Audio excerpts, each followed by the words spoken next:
Last month, close to 90% of Cenovus Energy shareholders voted against a motion that would have required the oil sands company to set greenhouse gas emission targets in line with the goals of the Paris Climate Accord. Laura Gosset, Senior Analyst at the Shareholder Association for Research and Education, which worked to file the proposal, is here today to talk about the vote and what happens next. Laura, thank you so much for being here today. Thank you. To start with, why did you decide to file this proposal? Well, I think that the important issue here that we're trying to address with this proposal was climate change. This is an urgent issue. We believe that this is also something that is critical for investors to look at as it poses risks to the financial markets and our economic system. So with this proposal that was filed by our institutional investor client, the Fonds de solidarité des travailleurs du Québec, this proposal was requesting targets specifically that address climate-related risks. And the reasons why targets are really critical for a company like this is that it really allows them to track progress and really demonstrates to us as investors that they are really demonstrating their resilience in a low carbon future. We believe that that's where Canada and the world is headed.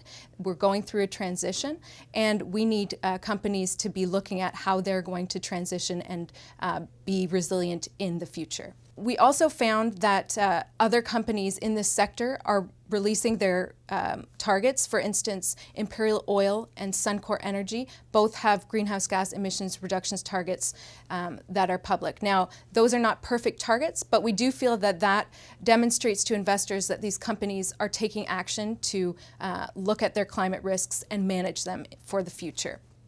And finally, what we look for from companies like Cenovus is consistent disclosure and quality disclosure. And we found, when we looked into the company, we found that the company actually did have greenhouse gas emissions reduction targets that were set in 2016.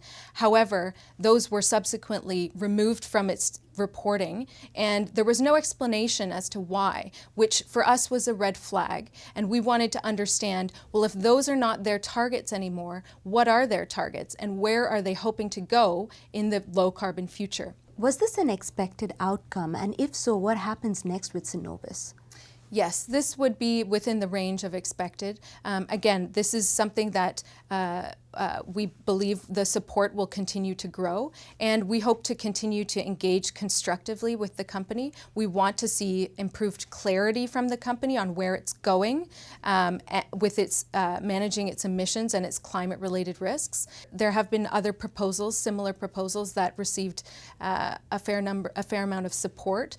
For instance, earlier this week, at BP's AGM, a similar request for Paris Accord alignment that included a request for climate-related targets got 99% of the vote, and that was supported by the board. So we're seeing similar requests at other companies and put forward by other investors, and we just expect the trend to continue to grow, the support from investors and the response from companies.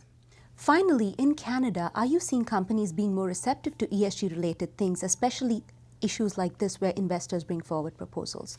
Our clients, institutional investor clients, are concerned with ESG, and we are seeing that grow in Canada. However, I think it's fair to say that we still have a long way to go when we think about ESG disclosure and performance in Canada.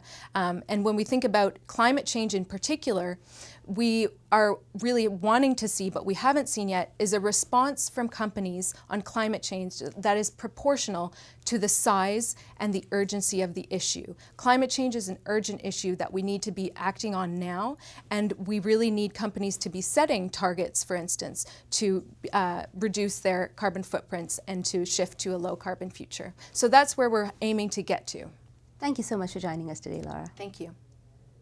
Cenovus Energy is a 4-star stock, meaning it is currently trading below our fair value estimates. However, it does not have an economic moat. For Morningstar, I'm Ruth Saldana.